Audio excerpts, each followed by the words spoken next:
كانوا قليلا من الليل ما يهجعون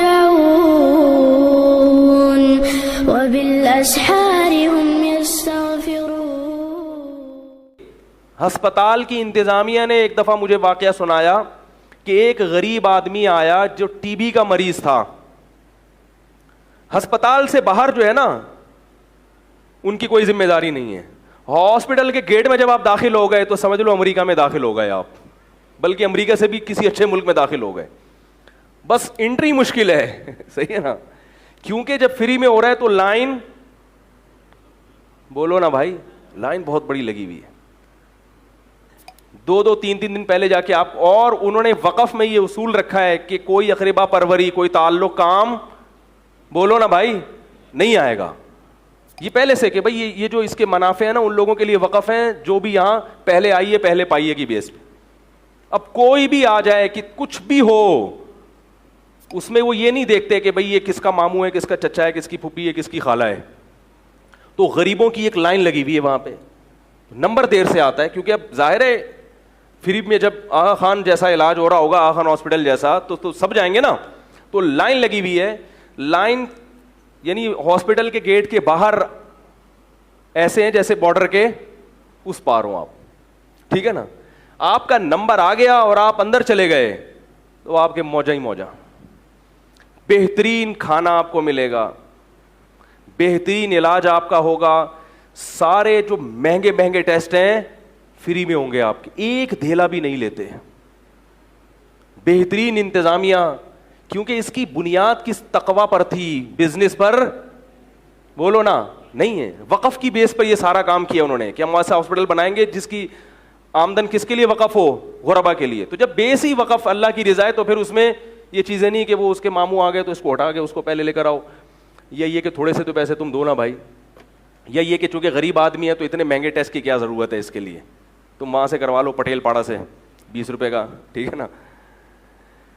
تو انہوں نے مجھے اپنا واقعہ بتایا کہ ٹی بی کا مریض آیا اور اس ٹی بی کے مریض کا ہم نے علاج کیا, اس کو ہم نے دوائیں دیں فری میں, مہنگی مہنگی دوائیں.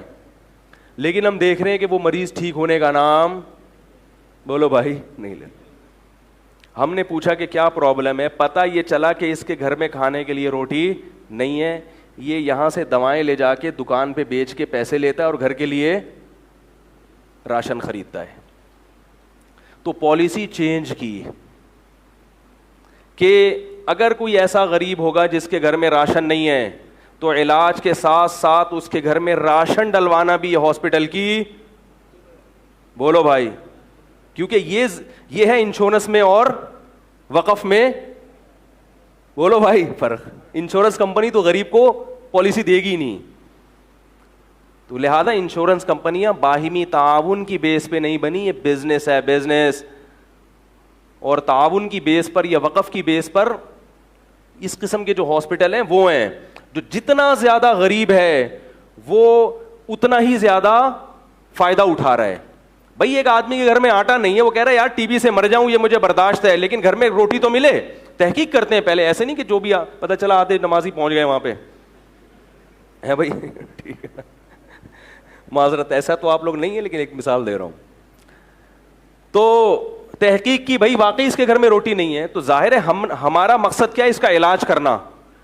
تو ایسے آدمی کا علاج اس وقت تک ممکن نہیں ہے جب تک اس کے گھر میں روٹی کا انتظام, بولو نا, نہ کیا جائے. تو لہذا ہاسپٹل کی ذمہ داری ہے. اب اس کو روٹی کیوں کھلا رہے ہیں, تاکہ ٹی بی کا مریض ٹھیک ہو جائے. انشورنس کمپنیاں ایسا, بلکہ وہ ٹی بی والے کی تو لائف انشورنس کریں, بولے نکل پتلی گلی سے, بولیں گے وہ اس کو بلاؤ, آرنلڈ تھا وہ جو امریکہ کا تھا, ہے آرنلڈ, اس کو بول لے, اس کا انشورنس کریں گے ہم, لائف انشورنس, ٹھیک ہے نا. تو اس بیس پر آپ لوگ کام کریں, انشاءاللہ بہت فائدہ ہوگا. چیزیں خرید کے وقف کریں, اور وقف کے بعد پھر آپ ایک بڑا فائدہ ہی کہ اگر آپ کی نیت بدل گئی تو وہ بس اللہ کی ملکیت میں گیا, تو ایک پکا ڈھکا مہر لگ جائے گی. کیونکہ انسان پر کنجوس ہے نا, بعض دفعہ یہ ہوتا ہے کہ یار یہ دکان ہے تو میری, مگر اس کا پروفٹ میں صدقہ کر دیا کروں گا, بعد میں نیت بدل گئی تو صدقہ کرنا چھوڑ دیتا ہے. لیکن جب ایک دفعہ وقف کر دیا اب ریورس گیئر, بولو بھائی, نہیں ہے. اب وہ ایسی چیز ہے کہ اللہ کہتے ہیں اب تمہیں ثواب مل کے رہے گا, اب تمہیں ثواب تو اور کیا چاہیے بھائی. اگر ہمیں لازمی اللہ ہمارے مقدر میں ثواب لکھ دیں کہ اب تو مل کے ہی رہے گا, تو اس سے بڑی اللہ کی رحمت کیا ہو سکتی ہے. تو وقف میں یہ بھی, اس کا مطلب یہ نہیں کہ صدقات و خیرات چھوڑ دیں آپ, تو وہ بھی چلتا رہے, لیکن ساتھ ساتھ وقف کا سیٹ اپ بھی اپنے جو, اور یہ بھی یاد رکھو جیسے وقف میں بہت ساری چیزیں ہوتی ہیں نا, ایسے ہی اولاد بھی وقف ہوتی ہے. سب سے بڑا سرمایہ کیا ہے؟ اولاد ہے. لہذا ان کو بھی ہلکا مت سمجھا کرو. غریب آدمی جس کو اللہ نے بچے دیے ہیں وہ یہ سمجھ لے کہ یہ بچے کیا ہیں میرے لیے, یہ بھی صدقہ جاریہ ہیں. کیونکہ حضرت عمر رضی اللہ تعالیٰ عنہ فرماتے ہیں کہ اللہ کی قسم مجھے اولاد کی حاجت نہیں ہے, پھر بھی میں اس لیے اولاد پیدا کرتا ہوں کہ کوئی بھی جب میری اولاد اللہ کا نام لے گی تو ثواب کس کے کھاتے میں جائے گا؟ عمر کا بیٹا ہے جو اللہ کی تسبیح کر رہا ہے. تو مسلمان کا پیدا ہونا نہ ہونے سے بہرحال بہتر ہے. آپ کہہ سکتے ہیں وہ نالائق ہو سکتے ہیں, تو بھائی ایمان تو ہوگا نا, ایمان خود ایک بہت بڑی نیکی ہے, ایمان کوئی معمولی چیز نہیں ہے. تو وقف کی طرف آئیں. شو أعمل اللي شو قلبي معلق فيها.